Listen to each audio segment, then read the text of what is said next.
So, what is your score prediction, Omar? All right. So, look, I know earlier I said that Kansas City have played historically well. I mean, Raiders have played historically well in Kansas City. That was that. You are, sir.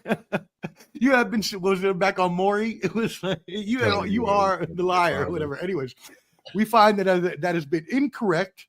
Actually, in the last decade, the Kansas City is 17-3 against the Raiders. I went and found out. So the game I was remembering was when I went back in, I believe it was 2015, and we won a Christmas game, Christmas Eve, 12-10. It was a very shitty game.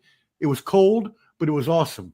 I had a great time in Kansas City. The fans were super nice, even though I was talking shit, and I got barbecue. So it was, and went to the club. It was a great time.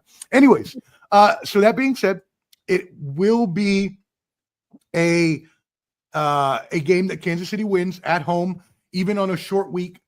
If you're telling me Kansas City just beat the Lions, who are one of the top Super Bowl contenders, my pick for the Super Bowl in the NFC, that tells me that they are on the resurgent path. They started off a little slow. Yes, we know, 1-3, back to 3-3. I think they're only on the way up.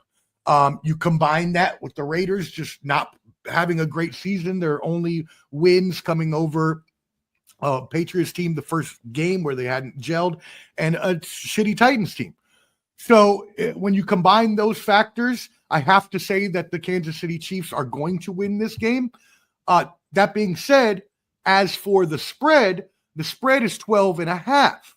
The last time Kansas City beat the Raiders by 12.5 was November of 2023.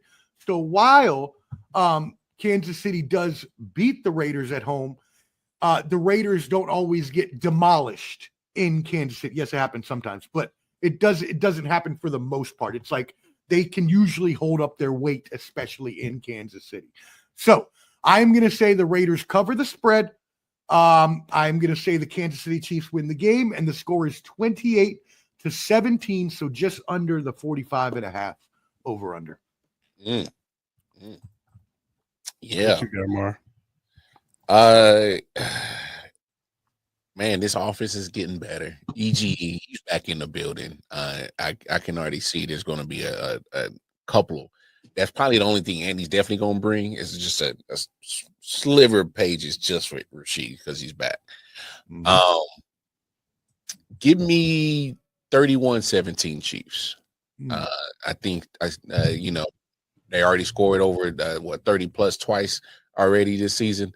I think that's more than at least or equal to what they've done last year already in 6 weeks. So, but offense still gets going. I'm giving a little bit of respect to that Raiders defense because my initial thought was like 35-14. But damn! I was like, man, I thought I was giving respect because my initial thought was 31, and I went down to 20. Yeah, well, because I was thinking 35-14 out of gate, but I was like, this is still a divisional game. So 31-17, I'm gonna stick with that. Yeah, I'm gonna go with 31-21.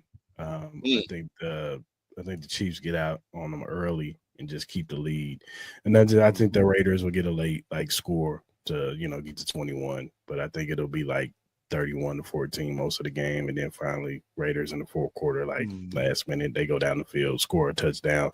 It'll be 31-21. I think this team is going to be hyped up because Rashee Rice is back. I think the crowd is going to be a factor too. I think they're going to be hyped up to see Rashee Rice and this offense back.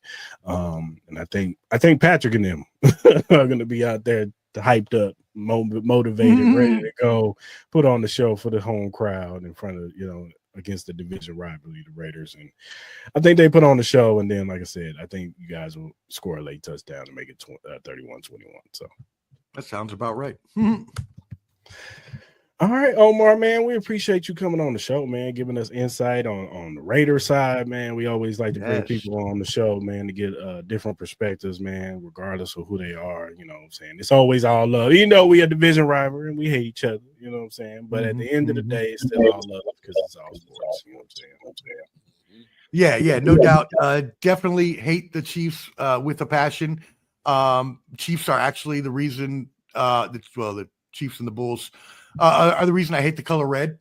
So I don't own anything red. I never will. And y'all should be proud of that fact. But I will say I do love my streaming family. Chris, thank you for allowing me on the show. I appreciate it. Shout out to everybody who watches this show. And Mar, you know, we brothers, you always on. You're going to be on later this week. So I hope that everyone that does watch this show, even though I am a punk-ass Raider fan to y'all, if you can find it in your heart to like sports, and don't worry, I don't talk a lot of Raiders on the channel at all. We just talk sports in general.